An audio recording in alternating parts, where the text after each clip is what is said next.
प्यारे बच्चों, आज हम कार्यपालिका भाग 2 के बारे में जानकारी प्राप्त करेंगे।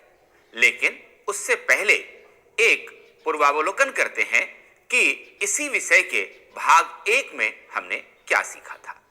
इसके पहले भाग में हमने सीखा था कार्यपालिका क्या है, कार्यपालिका के कितने प्रकार होते हैं, भारत में संसदीय कार्यपालिका किस तरह कार्य करती है, राष्ट्रपति की शक्तियां क्या हैं और उनकी वास्तविक स्थिति क्या है।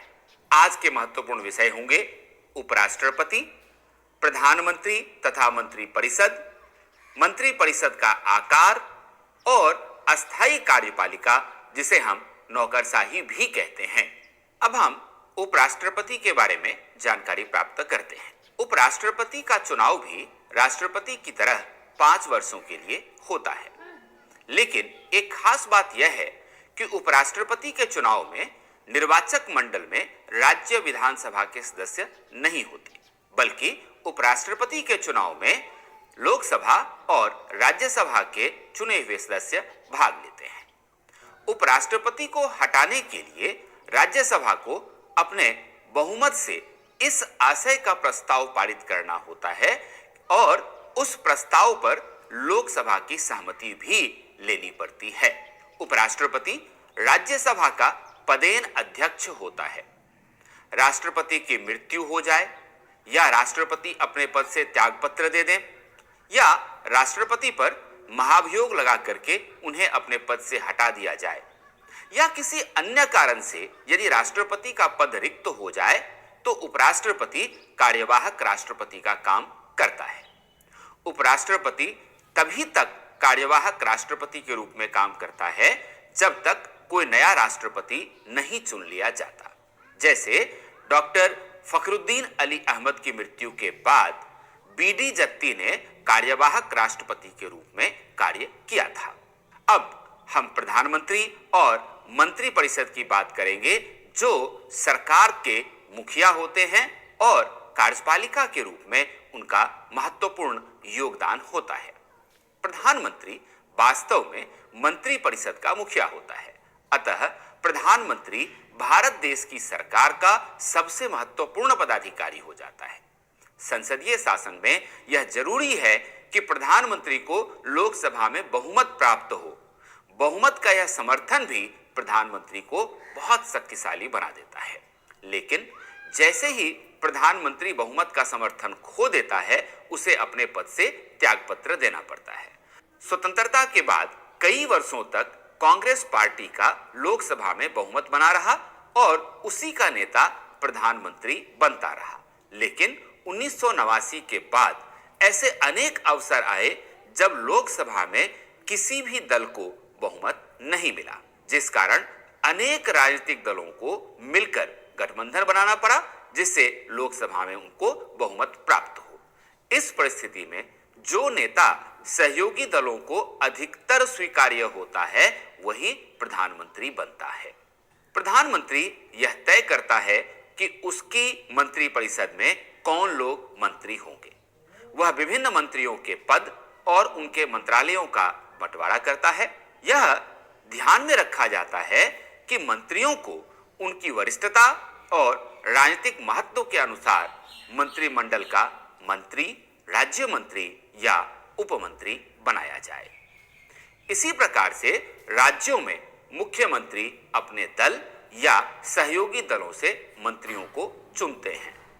प्रधानमंत्री और सभी मंत्रियों के लिए संसद का सदस्य होना अनिवार्य है। यदि कोई व्यक्ति संसद का सदस्य बने बिना मंत्री या प्रधानमंत्री बन जाता है तो उसे 6 महीने के भीतर संसद के सदस्य के रूप में निर्वाचित होना पड़ता है। अब हम मंत्रिपरिषद के आकार को देख लेते हैं। संविधान के 91वें संशोधन अधिनियम 2003 के पहले मंत्रिपरिषद का आकार समय की मांग और परिस्थितियों के अनुरूप तय किया जाता था, लेकिन ऐसे में मंत्रिपरिषद का आकार बहुत बड़ा हो जाता था। इसके अतिरिक्त जब किसी दल को स्पष्ट बहुमत नहीं मिलता था तब वह संसद के अन्य सदस्यों को मंत्री पद का लालच देकर समर्थन हासिल करने की कोशिश करता था, क्योंकि तब मंत्रिपरिषद की सदस्य संख्या पर कोई प्रतिबंध नहीं था। यह सिर्फ केंद्र में ही नहीं हो रहा था, बल्कि अनेक राज्यों में भी ऐसा ही हो रहा था। अतः संविधान का संशोधन करके यह व्यवस्था की गई कि मंत्रिपरिषद के सदस्यों की संख्या लोकसभा या राज्यों के विधानसभाओं में भी कुल सदस्य संख्या के 15% से अधिक नहीं होगी। संसदीय शासन की एक सबसे बड़ी विशेषता यह है कि कार्यपालिका सतत रूप से विधायिका के नियंत्रण और उसके देखरेख में रहती है। मंत्रिपरिषद लोकसभा के प्रति सामूहिक रूप से उत्तरदायी होता है। इसका अर्थ यह हुआ कि जो सरकार लोकसभा में विश्वास खो देती है, उसे त्यागपत्र देना पड़ता है। सामूहिक उत्तरदायित्व मंत्रिमंडल की एकजुटता के सिद्धांत पर आधारित है। इसकी भावना यह है कि यदि किसी एक मंत्री के विरुद्ध भी अविश्वास प्रस्ताव पारित हो जाए तो संपूर्ण मंत्रिपरिषद को त्यागपत्र देना पड़ता है।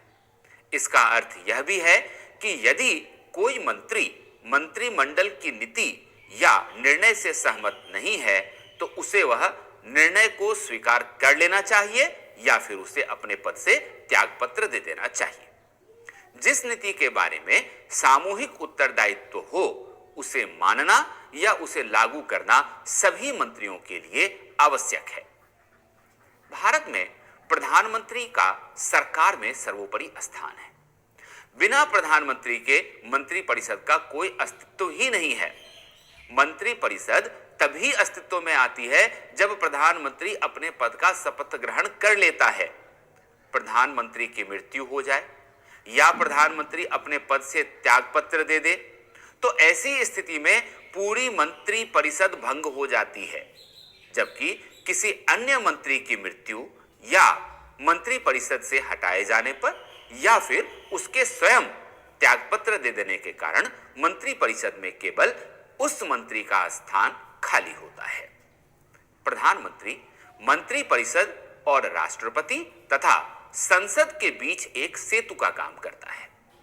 इसी भूमिका के कारण पंडित जवाहरलाल नेहरू ने प्रधानमंत्री को सरकार की केंद्रीय धुरी कहा था। प्रधानमंत्री संघीय मामलों में प्रशासन और प्रस्तावित कानूनों के बारे में राष्ट्रपति को सूचित करता रहता है। प्रधानमंत्री सरकार के सभी महत्वपूर्ण निर्णयों में सम्मिलित होता है और सरकार की नीतियों के बारे में निर्णय लेता है। इस प्रकार प्रधानमंत्री की शक्तियों के अनेक स्रोत हैं, जैसे मंत्रिपरिषद पर नियंत्रण, लोकसभा का नेतृत्व करना, अधिकारी वर्ग पर आधिपत्य, मीडिया तक उसकी पहुंच, चुनाव के दौरान उसके व्यक्तित्व का प्रभाव तथा अंतर्राष्ट्रीय सम्मेलनों और विदेश यात्राओं के दौरान राष्ट्रीय नेता की छवि इत्यादि। लेकिन प्रधानमंत्री की शक्तियां और उनका प्रयोग तत्कालीन राजनीतिक परिस्थितियों पर भी निर्भर करता है। जब भी किसी एक राजनीतिक दल को लोकसभा में बहुमत मिला, तब प्रधानमंत्री और मंत्रिमंडल की शक्तियां तो निर्विवाद रहीं, परंतु जब राजनीतिक दलों के गठबंधन की सरकारें बनी, तब ये बात नहीं रही।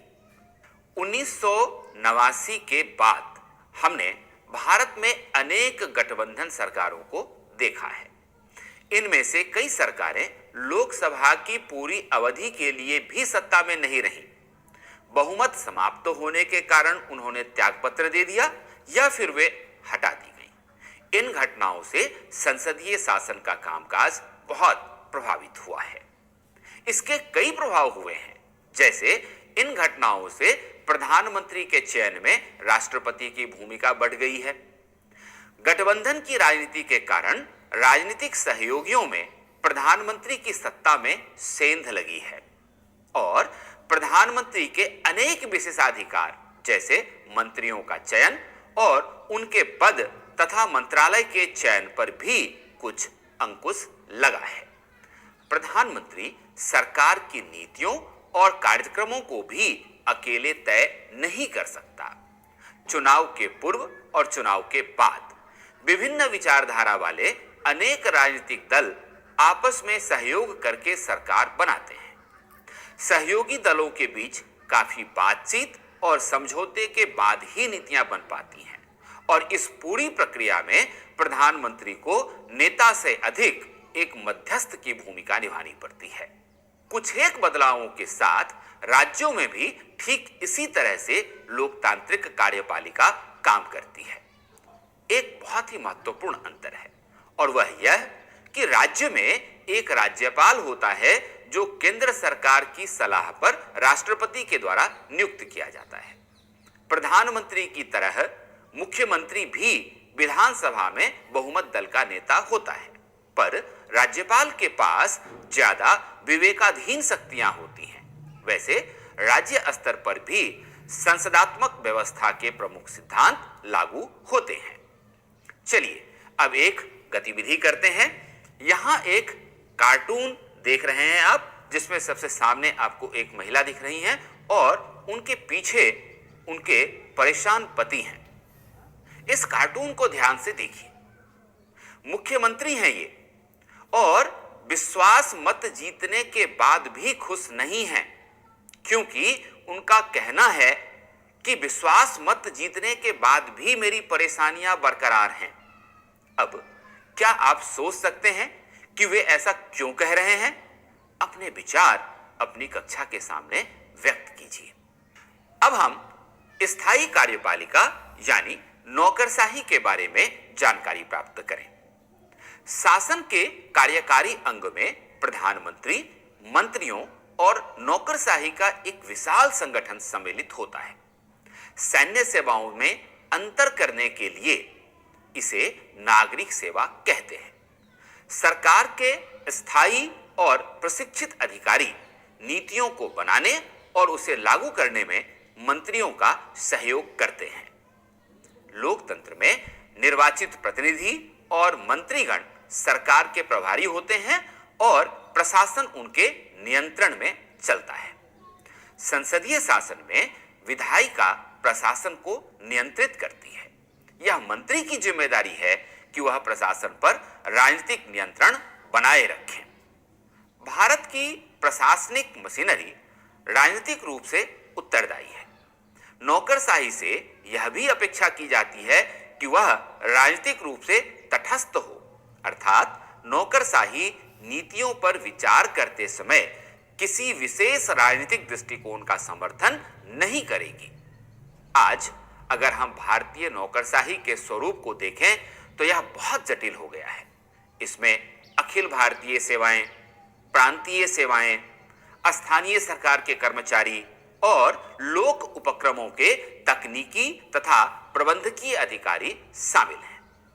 हमारे संविधान निर्माता गैर राजनीतिक और व्यावसायिक रूप से दक्ष प्रशासनिक मशीनरी के महत्व को जानते थे, इसलिए वह सिविल सेवा के सदस्यों को बिना किसी भेदभाव के योग्यता के आधार पर चयनित करना चाहते थे। भारत सरकार के लिए सिविल सेवा के सदस्यों के भर्ती की प्रक्रिया का कार्य संघ लोक सेवा आयोग को सौंपा गया है और ऐसे ही लोक सेवा आयोग राज्यों में भी बनाए गए हैं। लोक सेवा आयोग के सदस्यों को एक निश्चित कार्यकाल के लिए नियुक्त किया जाता है। सिविल सेवा अधिकारियों को दक्षता और योग्यता के आधार पर चुना जाता है, लेकिन हमारा संविधान यह भी सुनिश्चित करता है कि पिछड़े वर्गों के साथ साथ समाज के सभी वर्गों को सरकारी नौकरशाही का हिस्सा बनने का मौका मिले। अतः संविधान में दलितों और आदिवासियों के लिए आरक्षण की व्यवस्था की गई है।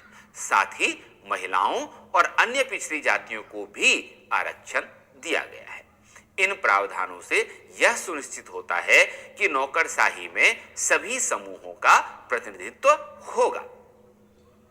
अब आप सिविल सेवाओं का वर्गीकरण देखें तो आपको पता चलेगा कि भारत में मुख्य रूप से 3 स्तर पर सिविल सेवाओं का वर्गीकरण हुआ है।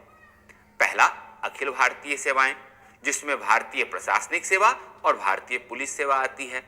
वैसे ही केंद्रीय सेवाएं हैं, जिसमें भारतीय विदेश सेवा और भारतीय राजस्व सेवा आती हैं, और प्रांतीय सेवाओं में विक्री कर अधिकारी की तरह के अधिकारी लोग आते हैं। नौकरशाही वह माध्यम है जिसके द्वारा सरकार की लोक हितकारी नीतियां जनता तक पहुंचती हैं, परंतु नौकरशाही इतनी शक्तिशाली होती है कि आम आदमी सरकारी अधिकारियों तक पहुंचने से डरता है। यह आम लोगों का अनुभव है कि नौकरशाही सामान्यतः नागरिकों की मांगों और आशाओं के प्रति संवेदनशील नहीं होती।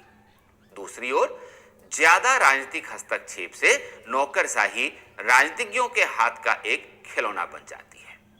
अनेक लोगों का यह मानना है कि सरकारी कर्मचारियों को अपने कार्यों के संपादन में राजनीतिक हस्तक्षेप से बचाने की कोई व्यवस्था नहीं है।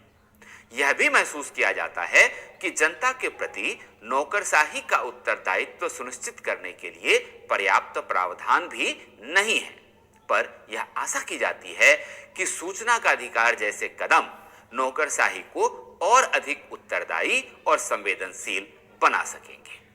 चलिए, अब तक जो कुछ भी हमने सीखा उसके आधार पर एक छोटी सी गतिविधि कर लेते हैं। संसदीय व्यवस्था में कार्यपालिका को नियंत्रण में रखने के लिए विधायिका को बहुत से अधिकार दिए गए हैं।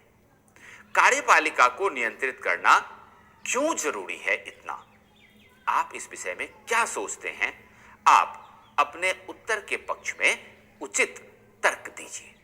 तो बच्चों, इस अध्याय में हमने सीखा कार्यपालिका क्या है, कार्यपालिका के कितने प्रकार होते हैं, भारतीय संसदीय कार्यपालिका किस तरह का कार्य करती है, राष्ट्रपति की शक्ति और उनकी स्थिति क्या है, उपराष्ट्रपति की नियुक्ति कैसे होती है और उनके अपने पद से उनको कैसे हटाया जा सकता है, प्रधानमंत्री और मंत्रिपरिषद की स्थिति भी हमने सीखी, मंत्रिपरिषद का आकार क्या होना चाहिए इसके बारे में भी हमने जानकारी प्राप्त की, और अस्थायी कार्यपालिका यानी कि नौकरशाही किस तरह से नियुक्त होती है और उनसे क्या अपेक्षा की जाती है, यह भी हमने सीखा।